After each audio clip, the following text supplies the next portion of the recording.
Mr. President, today I want to talk about something that has been going really right here in the United States Senate, and that is the use of regular order to consider the annual appropriations bills. Now, what do I mean by regular order?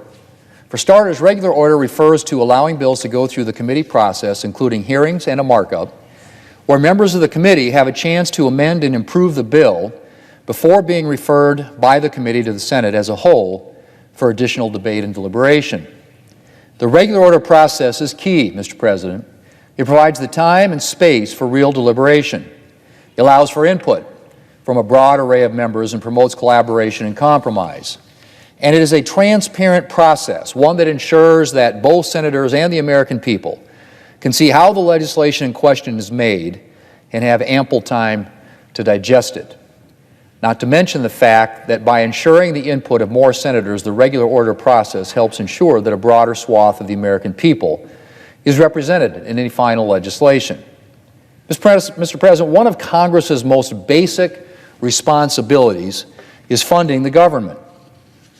And for all the reasons I just listed, the way we should be doing that is through regular order. But we haven't been doing the greatest job of that lately here in the Senate. But this year, for the first time in 5 years, the Senate Appropriations Committee has processed all 12 appropriations bills through the committee. And a huge amount of credit goes to Senator Collins and to her Democrat counterpart, Senator Murray, for making this happen. And I hope that this will not be a one-off, but the start of a new habit for the Senate, a habit of giving each of the appropriations bills the time, debate, and serious consideration that they deserve. Mr. President, in their press release following passage of all 12 appropriation bills out of the committee, Senator Collins and Murray noted that the bills had passed the committee by overwhelming bipartisan margins. And it's not surprising. When you give members time to debate and amend legislation and make their concerns and the concerns of their constituents heard, you're a lot more likely to get bipartisan buy-in in the final product.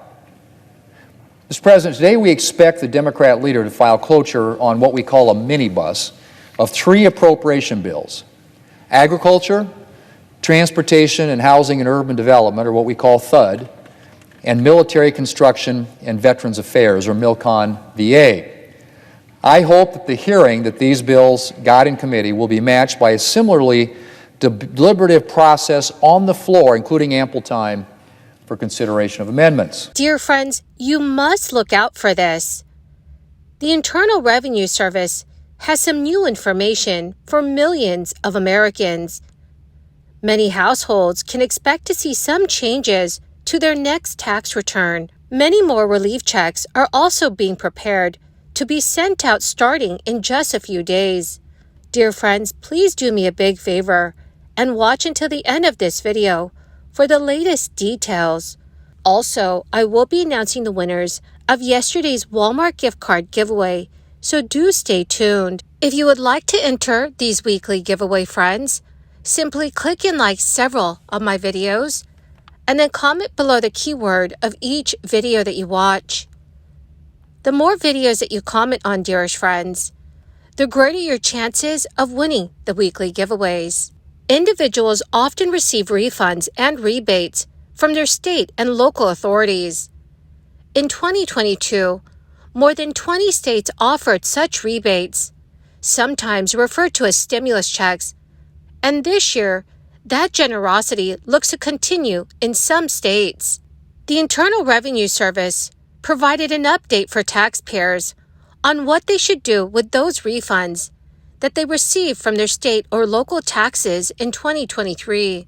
The agency pointed out last year, states instituted different payment programs for their residents, a chunk of them related to effects of the crisis. The latest guidance aims to clarify whether the funds received as a stimulus in 2023 would be considered taxable income at the federal level. The Internal Revenue Service said, taxpayers who choose a standard deduction on their federal income tax returns do not owe federal income tax on state tax refunds.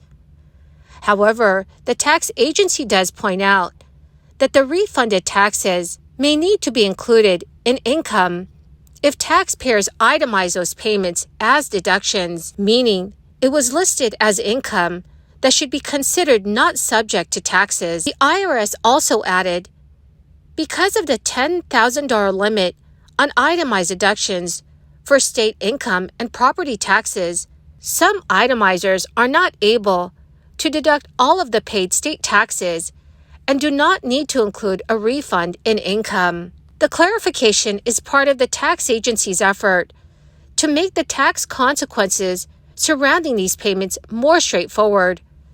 The IRS has also just announced it is ramping up a crackdown on wealthy taxpayers who owe back taxes, noting that the effort springs from billions in new funding through the Inflation Reduction Act, partially designed to help it track down millionaire tax cheats.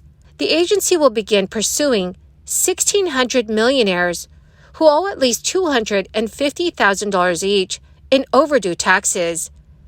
The agency announced it will have dozens of revenue officers focusing on high-end collection cases in fiscal year 2024, which starts in October and ends in September 2024.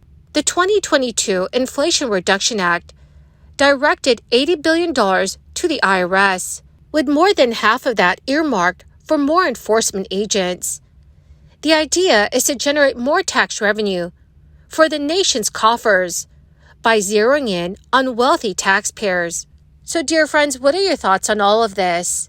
Please let me know what your thoughts are in the comments section below. Also, Montana homeowners who qualify can claim up to $675 in property tax rebates. The deadline for filing claim is October 1st, 2023. Governor Greg Gianforte expressed his encouragement for residents of Montana to take advantage of this opportunity, stating that property taxes are too high, which is why we prioritize and secured immediate property tax relief for residents of Montana this legislative session. In order to be eligible for this rebate, taxpayers must have owned and lived in their home for at least 7 months during 2022. The rebate amount is based on property taxes paid on the principal Montana residents in 2022. Taxpayers can apply for the rebate either online or by paper form, with the online option being the quickest way to receive the rebate. Montana Department of Revenue Director Brendan Betty emphasized the importance of applying before the October 1st deadline. Taxpayers can choose to receive their rebate through direct deposit or by mail. The department will process claims as they are received and distribute rebates by the end of this year. Additionally, Montana homeowners will be eligible for a second property tax rebate of up to $675 in 2024 property taxes. Last November, Governor Gianforte proposed $2,000 in property tax rebates for Montana homeowners in his budget for Montana families. This year's rebate is a step towards that goal and provides immediate relief for homeowners who are struggling with high property taxes. Well, my amazing and most awesome friends, that is the end of my daily stimulus update video for today. Thank you very, very much, friends, for being part of this community. Every Friday, I will be announcing winners for the Walmart gift card giveaway. If you would like to enter these weekly giveaway, friends, please click and like several of my videos and then comment below the keyword of each video that you watch. The more videos that you comment on, dearest friends, the greater your chances of winning these giveaways. The winners of yesterday's Walmart gift card giveaway is Paul Palomino Ramos and Michael Briggs. Congratulations, my dearest friends! To claim your gift cards, please check your notifications page and send me a message. Or friends, you could message me on my Facebook page. Thank you and have a wonderful and very blessed weekend.